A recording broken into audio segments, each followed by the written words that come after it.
Everyone, good morning, सुप्रभात, सत श्री अकाल, आदाब, नमस्कार, जय हिंद, वंदे मातरम। दोस्तों, आज के करंट अफेयर्स को लेकर मैं राहुल यादव राहुल एडुकेयर में आपका स्वागत करता हूं। आइए शुरू करते हैं। पहला प्रश्न है, स्वरोजगार को बढ़ावा देने के लिए राजीव युवा विकासम योजना किस राज्य में शुरू की गई है? तो ये योजना कहाँ पे शुरू की गई है? ध्यान रखिएगा, नाम क्या है योजना का? राजीव विकासम योजना। ठीक है, इसको कहाँ पे शुरू किया गया है? ये शुरू किया गया आपका तेलंगाना में। ठीक है, तो याद रखिएगा, स्वरोजगार को बढ़ाना है और नाम राजीव युवा विकासम। ठीक ना। आइए आगे देखते हैं इसके बारे में। तो जो अनुसूचित जाति है, ठीक है, अनुसूचित जनजाति है या फिर पिछड़ा वर्ग है, अल्पसंख्यक वर्ग है, इन लोगों को क्या होगा, इनके स्वरोजगार के लिए कुछ ऋण प्रदान किए जाएंगे। ठीक है, और वो कितने होंगे? 5 लाख तक। 5 लाख तक इनको ऋण प्रदान किया जाएगा, जिससे इनको क्या होगा कि एक तरीके से इनको स्वरोजगार करना होगा, अपना कुछ कोई बिजनेस कर सकते हैं, जिससे उनको मतलब उनके लाइफ स्टाइल जो हो वो चेंज हो सके। ठीक है, अगर देखा जाए तो अगले प्रश्न को, एशियाई गेमिंग शिखर सम्मेलन का आयोजन निम्न में से किस देश में किया गया है? तो ये है एशियाई गेमिंग शिखर सम्मेलन। इसका आयोजन कहाँ पे किया गया है? ये किया गया आपका फिलीपींस में। ठीक है, एशियाई गेमिंग शिखर सम्मेलन का आयोजन कहाँ पे किया गया है? फिलीपींस में किया गया है। ठीक ना, ये 3 दिवसीय शिखर सम्मेलन था, ये ध्यान रखना है आपको। अगर बात करते हैं कि यहाँ पे गेमिंग सम्मेलन में कौन कौन से पार्टिसिपेंट थे, तो फिलीपींस में था, तो जाहिर सी बात है वो तो है ही। उसके अलावा Bharat, Australia, Malaysia, Germany, UK, रूस, जापान, सिंगापुर भी इसमें शामिल हैं, जो कि एशिया के पार्ट मतलब आप कह सकते हैं कि हैं। ठीक है, जर्मनी, यूके, रूस भी एशिया के कुछ पार्ट में आता है, बट जर्मनी वगैरह हुआ, यूके हुआ, ऑस्ट्रेलिया, ये सब दूसरे हैं। तो याद रखिएगा एक तरीके से कि यूरोप वाला जो पोर्शन है, ठीक ना, और जो एशिया वाले पोर्शन है, यहाँ पे मैक्सिमम कंट्री थे। मैक्सिमम मतलब दूसरे भी थे, बट मैक्सिमम यही थे। ठीक है, उसमें कितने लगभग प्रतिभागी भाग लिए हैं? लगभग 1600। ठीक है, और ये 7वां संस्करण आयोजन हुआ है। ठीक है ना। अगर कुछ और ऐसे ही समिट की बात करते हैं, तो जैसे अभी ओलंपिक और पैरा ओलंपिक 2024 का कब हुआ था? पेरिस में हुआ था।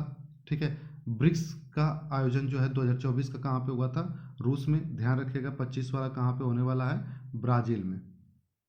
ठीक ना। G7 इटली में हुआ था 24 वाला। G20 जो है वो ब्राज़ील में हुआ था, लेकिन अभी जो है 2025 वाला कहाँ पे हो रहा है? दक्षिण अफ्रीका में। ठीक है, तो इसको याद रखना है आपको। उसके बाद अगर हम आगे बात करते हैं, T20 वर्ल्ड कप जो मेंस वाला था वो कहाँ पे हुआ था? यूएसए और वेस्ट इंडीज में। ब्रांड एम्बेसडर कौन थे? युवराज सिंह, उसेन बोल्ट और क्रिस गेल। उसके बाद T20 वर्ल्ड कप वुमेन्स वाला बात करते हैं तो यूएई में हुआ था। ठीक है ना। अगर 7th इंटरनेशनल सोलर अलायंस की बात करते हैं, तो इसकी बैठक आपके यहाँ दिल्ली में हुई थी। मिस वर्ल्ड का जो है कंपटीशन कहाँ पे हुआ था? आपका मुंबई में हुआ था। ठीक है, और जीती कौन थी? Christina Piskova. मिस यूनिवर्स कहाँ पे हुआ था? मैक्सिको में हुआ था। और कौन जीता था? इसको जीता था विक्टोरिया ने। ठीक है, COP29 कहाँ पे हुआ था? अजरबैजान में। और COP30 कहाँ पे होगा? ब्राज़ील में। ठीक है, अगर 55वीं वार्षिक बैठक, ये हमेशा एक ही जगह होती है, दावोस में, चाहे 55वीं पूछे, 54वीं पूछे, 52वीं पूछे, कोई भी पूछे, दावोस स्विट्जरलैंड में। ठीक है, सागरमाथा संवाद काठमांडू में हुआ था। 8वां जो है हिंद महासागर सम्मेलन, ये मस्कट ओमान में हुआ था। रायसीना डायलॉग अभी इसका हाल ही में आयोजन हुआ है, कहाँ पे? नई दिल्ली में। ठीक है, और ध्यान रखिएगा यहाँ पे जो चीफ गेस्ट के रूप में थे वो कौन थे? न्यूजीलैंड के जो राष्ट्रपति साहब थे वो थे यहाँ पे। ठीक है, अगला प्रश्न है, ऑस्ट्रेलियन ग्रैंड प्रिक्स 2025 का खिताब किसने जीता है? ऑस्ट्रेलियन ग्रैंड प्रिक्स 2025, तो इसे जीत लिया है लैंडो नॉरिस ने। ठीक है, कौन जीता है? Lando Norris. और खेल से रिलेटेड और बातें करते हैं, तो जैसे रणजी ट्रॉफी 2025 कौन जीता है? विदर्भ जीता है। महिला प्रीमियर लीग जो 2025 है वो कौन जीता है? मुंबई इंडियंस। ये तीसरा संस्करण था जिसमें मुंबई दूसरी बार जीती है, और लगातार तीसरा हार जो है वो दिल्ली कैपिटल का, यानी तीनों संस्करण के फाइनल में दिल्ली कैपिटल पहुंची लेकिन हार गई। अगला देखिए, इंटरनेशनल मास्टर्स लीग T20 खिताब किसने जीता? इंडियन मास्टर ने जीता। कप्तान कौन थे? सचिन तेंदुलकर थे। भारतीय छात्र विश्वा राजकुमार ने जो है मेमोरी लीग वर्ल्ड चैंपियनशिप 2025 जीता है। ठीक है। मेजर ध्यानचंद्र खेल रत्न पुरस्कार किसको किसको मिला है? 4 लोगों को, मनु भाकर, डी गुकेश, हरमनप्रीत सिंह और प्रवीण कुमार। ऑस्ट्रेलियन ओपन 2025 महिला एकल कौन जीता है? मैडिसन कीज ने। और पुरुष एकल कौन जीता है? जैनिक सिनर ने। संतोष ट्रॉफी जो फुटबॉल की ट्रॉफी है कौन जीता है? पश्चिम बंगाल। ठीक है। स्पेनिश सुपर कप कौन जीता है? FC Barcelona. Vijay Hazare trophy कौन जीता है? कर्नाटक। क्रिकेट से रिलेटेड है विजय हजारे ट्रॉफी। खो खो विश्व कप 2025 कौन जीता है? पुरुष और महिला वर्ग दोनों में जो है भारत जीता है, और वो विजेता जो है नेपाल रहा है। शतरंज विश्व कप 2025 कौन जीता है? ये भी भारत ही जीता है। ठीक है। अगला प्रश्न देखिए, हाल ही में लॉन्च की गई मेमोरीज एंड माइलस्टोन्स नामक किताब निम्न में से किसके द्वारा लिखी गई है? तो याद रखिएगा, आजकल प्रश्न बहुत ज़्यादा किताबों से पूछ रहे हैं। मेमोरीज एंड माइलस्टोन नामक जो पुस्तक है वो किसने लिखा है? तो ये लिखा है V श्री राम ने। ठीक है। Memories and milestone V Shri Ram. अगर कुछ और किताबों की बात कर लेते हैं तो आडवाणी साहब की किताब का क्या नाम है? माई कोवर्ट्री माई लाइफ। ठीक है। स्मृति ईरानी कौन क्या है? लाल सलाम। इंदिरा गांधी की किताब का क्या नाम है? Eternal India. ठीक है, इसको सही कर लीजिएगा, इटर्नल इंडिया। अगर शरद पवार की बात करते हैं तो इनकी किताब का नाम क्या है? On my term. Sitaram Yechury बहुत फेमस किताब है, peoples struggle. Ramachandra Guha, India after Gandhi. उसके बाद कपिल सिब्बल की बात करते हैं तो सेट्स ऑफ ट्रुथ। और सुमित्रा महाजन की बात करते हैं तो मातोश्री। ये किताबें हैं जो हाल ही की हैं, याद रखिएगा। अगला प्रश्न देखिए, 39वां अंतर्राष्ट्रीय खाद्य एवं आतिथ्य मेला आहार 2025 निम्न में से किस स्थान पर आयोजित हुआ? अंतर्राष्ट्रीय खाद्य एवं आतिथ्य मेला आहार 2025 निम्न में से किस स्थान पर आयोजित हुआ है? तो आजकल जो भी अंतर्राष्ट्रीय आयोजन हो रहा है ज़्यादातर कहाँ पे हो रहा है? नई दिल्ली में। तो इसका भी आयोजन कहाँ पे हुआ है? नई दिल्ली में। ठीक है, भारत मंडपम में। बात समझ में आया? तो इसे भी याद रखिएगा। इसका उद्देश्य क्या है इसके आयोजन का? कुल मिला के जो खाद्य प्रसंस्करण उद्योग हैं उनको वैश्विक मंच पे ले जाना, निर्यात को बढ़ावा देना। ठीक है, खाद्य सुरक्षा और नवाचार को कुल मिला के बढ़ावा देने की बात है। अगला प्रश्न देखिए, भारत के पहले व्यापक नदी डॉल्फिन सर्वेक्षण में देश भर में कितनी डॉल्फिन की उपस्थिति का अनुमान लगाया गया है? यानी ये पहली बार ये सर्वेक्षण हुआ है। ठीक है, किसका? नदी डॉल्फिन। ठीक है, और इस सर्वेक्षण में जो है भारत में कितनी डॉल्फिन है? ये हैं आपकी 6327।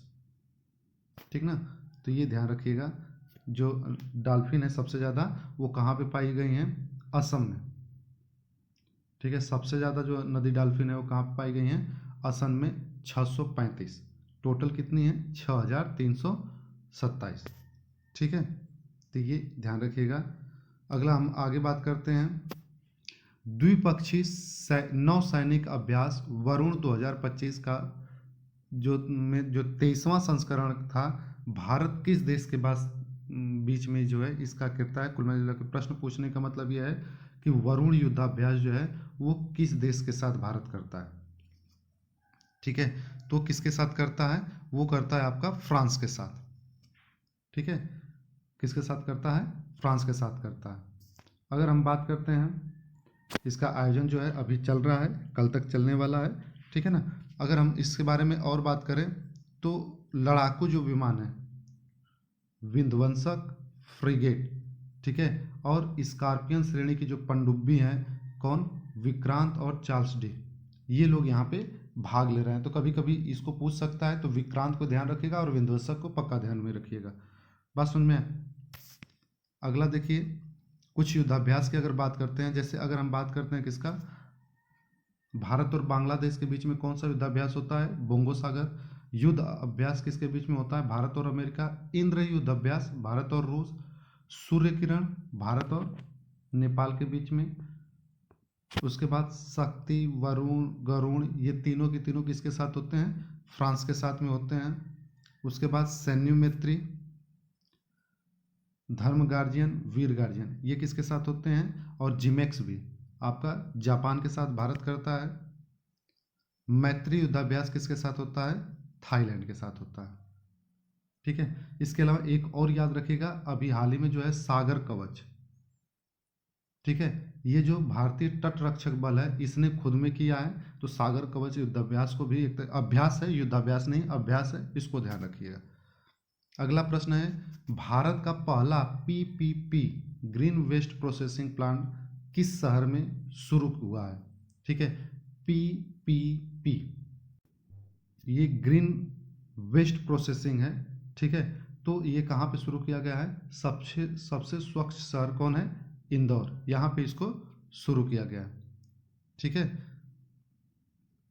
अगर हम पीपीपी का फुल फॉर्म देखें तो क्या होता है, पब्लिक प्राइवेट पार्टनरशिप मॉडल। ठीक है, पीपीपी पब्लिक प्राइवेट पार्टनरशिप, ठीक ना, ये ध्यान रखिएगा। और ये जो है आपका एरिया याद रख सकते हैं, ज़्यादा याद करने के लिए अभी आपको बस इतना ज़रूरत है कि ये कहाँ पे शुरू किया गया है। ठीक है, बाकी ये सारी चीज़ें जो भी है आप नोट्स बना सकते हैं। इसके लिए आपको टेलीग्राम चैनल सम्राट एकेडमी GZP को ज्वाइन करना होगा, वहाँ पे PDF इसका मिलता रहेगा, आप वहाँ से ज्वाइन कर सकते हैं। बस सुनिए, अगर भारत में और चीज़ों को देखें जो पहला हुआ है, जैसे ये पीपीपी पहली बार शुरू किया गया, उसी तरीके से भारत की पहली AI यूनिवर्सिटी जो है वो कहाँ पे शुरू की गई है, महाराष्ट्र में शुरू की गई है। ठीक है, उसके बाद स्वयं का प्लेटफॉर्म OTT प्लेटफॉर्म लॉन्च करने वाला पहला राज्य कौन बन गया है, केरल। देश की पहली वाटर यूनिवर्सिटी कहाँ पे खुली है, उत्तर प्रदेश में। जैविक खेती को लागू करने वाला पहला राज्य कौन बना है, सिक्किम। मृत्यु का अधिकार लागू करने वाला पहला राज्य कौन बना है, कर्नाटक।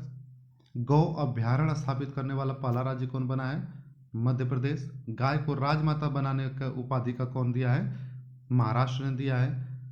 राज्य की विधानसभा में अनुवाद प्रणाली लागू करने वाला पहला राज्य कौन बना है, उत्तर प्रदेश। ड्रोन पॉलिसी लागू करने वाला पहला राज्य बना है, हिमाचल प्रदेश।